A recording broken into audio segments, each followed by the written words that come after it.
మనం ఎప్పుడూ చెప్తూ ఉంటాం, కష్టాలొచ్చినా, బాధలొచ్చినా భగవంతుడికి చెప్పుకోండి, బాబాల దగ్గరికి వెళ్ళొద్దు.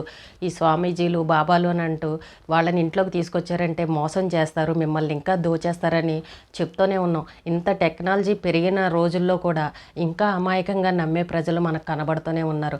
ఏంటో ఇంట్లో కష్టాలు వచ్చేసరికి ఏదో జరిగిపోతుంది, మా ఇంట్లో ఏదో అయిపోయింది, ఆ స్వామీజీ, ఆ బాబా వస్తే కనుక మన ఇంట్లో పూజలు చేస్తే అంతా మంచి జరుగుతుందని ఇలా భ్రమలో పడి వాళ్ళని ఇంటికి తీసుకొస్తున్నారు. ఇప్పుడు చూడండి, ఏదైనా మనకు తెలియకుండా అనుకోకుండా దొంగతనం జరిగిందనుకోండి, మనం పోలీస్ కంప్లైంట్ ఇస్తాం. ఇవ్వగానే పోలీసులు దాని మీద యాక్షన్ తీసుకొని ఎలా జరిగింది ఏంటనేది దాని గురించి విచారణ చేస్తారు. కానీ మనమే దొంగల్ని తీసుకొచ్చి ఇంట్లో పెట్టి మన బంగారం అన్నీ తీసుకొచ్చి వాళ్ళ చేతికి ఇచ్చామనంటే పోలీసులు ఎందుకు పట్టించుకుంటారు చెప్పండి? నిజంగా ఇలాంటివి వింటుంటే బాధ అనిపిస్తుంది. ఇంత అమాయకంగా ఎలా నమ్మేస్తారు?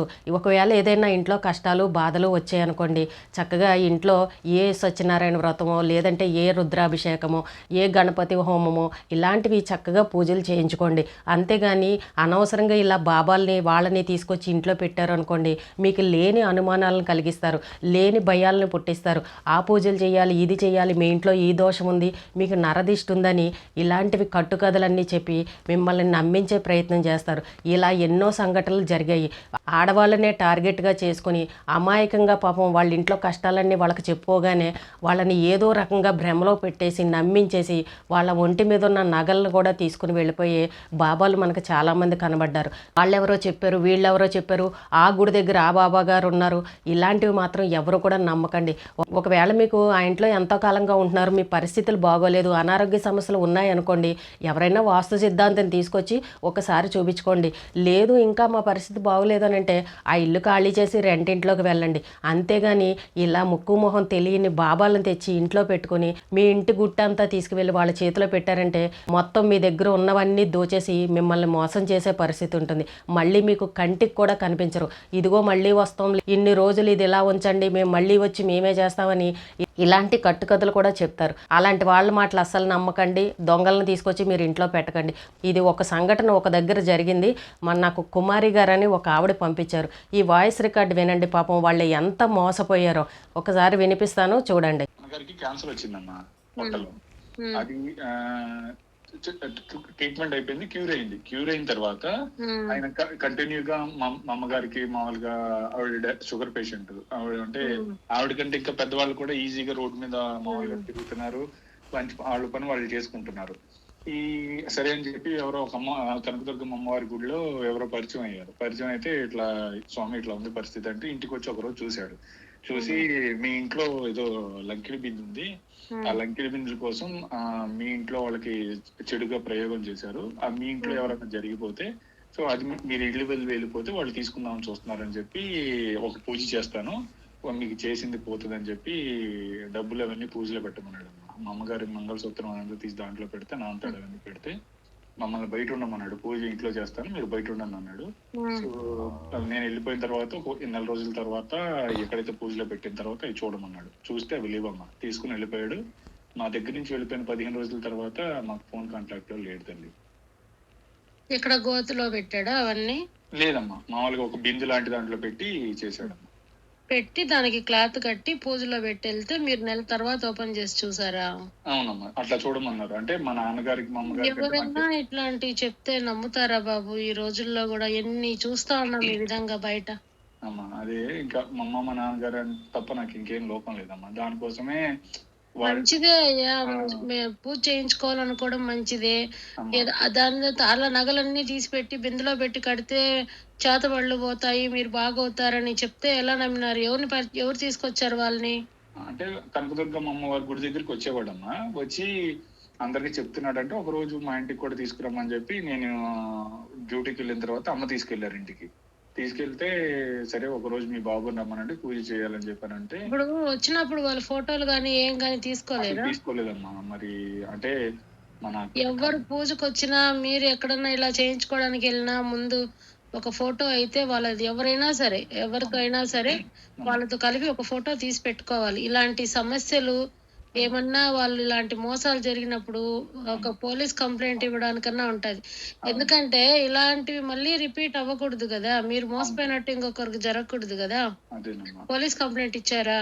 ఇచ్చానమ్మా. ఇస్తే వాళ్ళు ఏమన్నారంటే ఫోటో లేదు అంటే అతను ఫస్ట్ ఒక 5,000 అకౌంట్ లో వేయించుకున్నారమ్మా. వేయించుకుంటే అడ్రస్ వైజాగ్ లో ఉంది. ఆ వైజాగ్ లో అడ్రస్ తోటి మా పోలీసులో నాకు కూడా ఫ్రెండ్స్ ఉన్నారు, తీసుకువెళ్తే ఆ అడ్రస్ లో ఖాళీ చేసి సంవత్సరం పైన అయిపోయిందంటమ్మా. అకౌంట్ ద్వారా ట్రేస్ చేయలేరా? అకౌంట్ ద్వారా చేస్తే పోలీసులు చెప్తుంటే పోలీసులు ఏం పట్టించుకోవట్లేదమ్మా. అంటే చెప్తాను ఎన్ని అని పట్టించుకుంటారయ్యా వాళ్ళు మటుకు. ఇప్పుడు ఇట్లాంటివన్నీ మనము మూర్ఖత్వంతో చేసే తప్పులన్నిటికీ కూడా సైబర్ క్రైములు, ఎవరికంటే వాడికి ఫోటోలు షేర్ చేసి ఆ సమస్యలు తెచ్చుకోవడం, ఎవడన్నా ఆన్లైన్ లో డబ్బులు అడిగితే వేసేసి ఇబ్బందులు పడ్డం, ఇట్లా మాతో స్వామీజీల పేరుతో మోసాలు చేసే వాళ్ళ చేతిలో మోసపోవడం, ఎంతమంది కనుక కాపలా ఉంటారు వాళ్ళు మటుకు. కనీసం మనకు కొంచెం విన్నారు కదండి. అమ్మ నాన్నగారు అంటే ఇష్టంతో నాన్నగారికి క్యాన్సర్ వచ్చి ఆరోగ్యం బాగోలేదని పాపం వాళ్ళు ఇబ్బందులు పడుతుంటే కనకదుర్గమ్మ గుడి దగ్గర ఎవరో బాబాగారు ఈయన బాగా చెప్తారని అనగానే వాళ్ళ అమ్మగారు తీసుకొచ్చి ఇల్లంతా చూపించి ఉన్న కష్టాలన్నీ ఇంటి గుట్టంతా తీసుకెళ్ళి వాడికి చెప్పేసరికి వాడు చూశాడండి ఎంత మోసం చేశారో. ఆవిడ మంగళసూత్రాలు, ఇంట్లో ఉన్న డబ్బు అన్నీ తీసి ఒక బిందెలో పెట్టి, మీ ఇంట్లో లంకె బిందులు ఉన్నాయి, మీ ఇంట్లో ఎవరైనా ఒక వ్యక్తి కనుక చనిపోతే మీరు ఇల్లు ఖాళీ చేసి వెళ్ళిపోతే అవతల వాళ్ళు తీసుకుందామన్న ఆలోచనలో మీ మీద పూజలు చేస్తున్నారని చెప్పేసి ఇలాంటి కట్టుకథలు మాయ మాటలు చెప్పి వాళ్ళ బంగారాన్ని డబ్బుని దోచేశారు. చూసారండి, చదువుకున్న వాళ్ళు అయ్యుండి ఈ రోజుల్లో ఇంత టెక్నాలజీ పెరిగినా కూడా ఎలా మోసపోతున్నారో చూసారండి. అయితే చివరికి చూడండి, వాళ్ళ దగ్గర ఒక ఫోటో లేదు, వాడి అడ్రస్ లేదు, వాడు అసలు ఎలా ఉంటాడో చెప్దామని అన్నా సరే కంప్లైంట్ ఇచ్చినా కూడా పోలీసులు ఏమడుగుతారండి, వాడి ఫోటో అన్నా ఉందా, వాడి అసలు ఫోన్ నెంబర్ కానీ ఏదైనా ఉందా అని అడుగుతారు. మన దగ్గర ఏమీ లేకపోతే పోలీసులు ఇలాంటి కేసులను ఎలా పట్టించుకుంటారు చెప్పండి. వాడికి ఒక 5,000 ట్రాన్స్ఫర్ కొట్టారు, ఆ బ్యాంక్ అడ్రస్ ద్వారాగా చూస్తే వైజాగ్ అని తెలిసింది. వైజాగ్లో ఆ బ్యాంక్ నుంచి ఆ అడ్రస్ నుంచి కనుక్కుంటే అక్కడ సంవత్సరం అయిపోయింది, ఇక్కడ ఖాళీ చేసని చెప్పారంట. ఇలాంటి వాళ్ళు దొరుకుతారా చెప్పండి. ఎంత అమాయకంగా ఉన్నారో చూడండి. అనారోగ్య సమస్యలు అనేది ప్రతి ఒక్క మనిషికి కూడా ఏదో ఒక సమయంలో వస్తాయి. వయసు ప్రభావం కావచ్చు, ఏదో ఒకటి మన శరీర తత్వాన్ని నుంచి ఏదో ఒకటి వస్తాయి. దానికి భయపడిపోయి మా ఇంట్లో ఏదో జరిగిపోయింది, మాకు ఎవరో ఏదో పూజలు చేశారని ఇలాంటి అనుమానాలు భ్రమలు పెట్టుకొని ఇలాంటి స్వామీజీల్ని బాబాల్ని తెచ్చి ఇంట్లో పెట్టారని అంటే ఉన్నదానికే మోసం జరిగినట్టు కదా. ఈ రకంగా మోసపోయే వాళ్ళు ఇంకా ఉన్నారు అని అంటే ఏం చెప్పాలి చెప్పండి. ఇలాంటివి మీరు నమ్మకండి.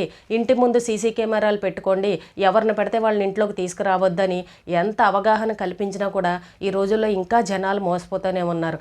అసలే కష్టాల్లో ఉండి బాధపడుతుంటే ఇంకా లేనిపోని కష్టాల్లోకి తీసుకువెళ్ళిపోతారు ఈ బాబాలు. మీ ఇంట్లో దిష్టి తగిలిందని, మీ ఇంట్లో ఎవడో చేతబడులు చేశారని, మీకు ఈ పూజలు చేయాలి ఆ పూజలు చేయాలని కనుక ఎవరైనా అంటే మాత్రం అస్సలు నమ్మకండి.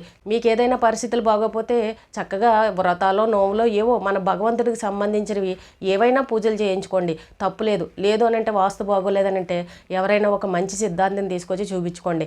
అంతేగాని ఇలాంటి ఏమీ తెలియని బాబాల దగ్గరికి వెళ్ళి మాత్రం ఎవరూ మోసపోవద్దు. వాడికే అన్నీ తెలుసుంటే వాడే కోటీశ్వరుడు అవుతాడు కదా, మన దగ్గర డబ్బులు ఎందుకు తీసుకుంటాడు చెప్పండి. వాడికి అన్ని పూజలు మంత్రాలు అన్నీ తెలిసిన వాడైతే వాడు ఇలా మన దగ్గర డబ్బులు తీసుకుని మనల్ని మోసం చేయాల్సినంత అవసరం ఏముంది. ఈ లాజిక్ని ఎందుకు మిస్ అవుతారు మీరు? ఎప్పుడైనా సరే మన బాధలు మన కష్టాలని వేరే వాడి దగ్గర చెప్పాము అని అంటే దానికంట పిచ్చితనం ఇంకొకటి ఉండదన్నమాట. మన బాధలను అలుసుగా తీసుకొని వాళ్ళు ఏం చేయడానికన్నా సరే ప్రయత్నాలు చేస్తారు. కాబట్టి జాగ్రత్తగా ఉండండి. ఇంట్లో సమస్యలు ఉంటే దానికి వేరే మార్గాలను ఆలోచించుకోండి. కష్టాలుంటే వాటిని ఎలా ఎదుర్కోవాలని ప్రయత్నం చేయండి. అంతేగాని ఇలా బాబాల్ని స్వామీజీలు మాత్రం ఎవ్వరూ నమ్మద్దు.